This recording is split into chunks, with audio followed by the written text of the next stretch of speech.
बिस्मिल्लाहिर्रहमानिर्रहीम। मैं हूं डॉक्टर GM चौधरी और चूँकि मैं एक लंबा अरसा सिविल सर्विस में भी रहा हूं, तो यकीनन जब भी मई जून का महीना आता है तो फिर यहाँ पर जो सरकारी मुलाजमीन यानी कि सिविल सर्वेंट्स या पब्लिक सेक्टर के जो मुलाजमीन हैं वो बहुत बड़ी बड़ी उम्मीदें वाबस्ता कर लेते हैं।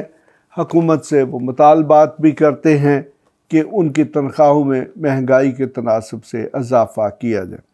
और बड़ी दिलचस्प बात है कि अभी 1-2 दिन पहले ही हुकूमत ने यह ऐलान किया कि गुज़श्ता जो तकरीबन 26 माह का अरसा है उसमें मुल्क में कम तरीन इन्फ्लेशन रही और ये कहा गया कि तकरीबन को 11% से ऊपर इन्फ्लेशन रेट है। यानी कि दूसरे लफ्ज़ों में ये कहा गया कि महंगाई में बहुत कमी वाक़या हुई है।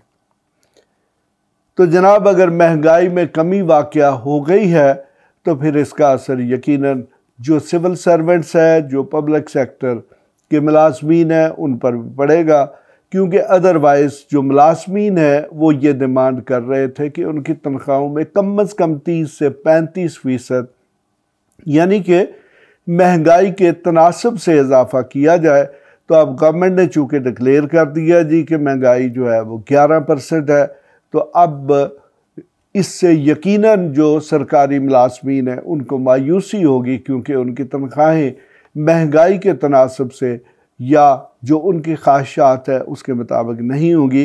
तो मैं जनाब आपको बताता चलूँ, चूँकि मैं भी वेल कनेक्टेड हूँ, कि अभी तक जो मुख्तलिफ़ किस्म की प्रपोजल्स हैं उसमें ये तकरीबन 8% से 15% तक की अफवाहें हैं कि जो सिविल सर्वेंट्स हैं या पब्लिक सर्वेंट्स हैं उनकी तनख्वाहों में 8% से लेकर 15% के दरमियान कोई भी फिगर हो सकती है।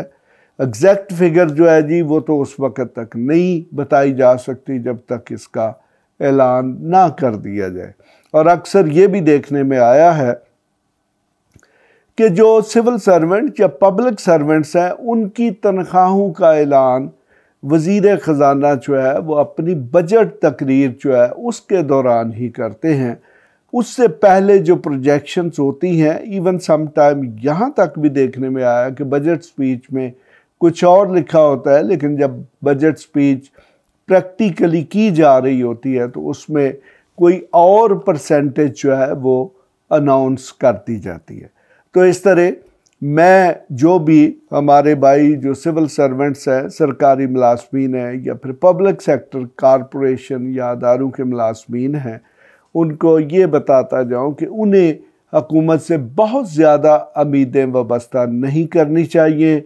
उनकी तनख्वाहों में जो इजाफ़ा है वो 8 से 15% के दरमियान कोई फिगर होगी। वो 10% भी हो सकती है, 11% भी हो सकती है, 12% भी हो सकती है या उससे कम भी हो सकती है। बहरहाल अगर उनकी तनख्वाहों में 20%, 30% या 35% इजाफ़ा कर दिया जाता है तो यकीनन उनको उससे फ़ायदा होगा। लेकिन हमारे जो मौजूदा मुआशी सूरत हाल है, चूँकि बजट बनने से पहले वज़ीर आज़म का जो चाइना का दौरा है, कहा तो ये जाता है जी कि वो बिज़नेस को प्रमोट करने के लिए है, लेकिन बेसिकली वो एक बजटरी सपोर्ट जो है उसके सिलसिले में है।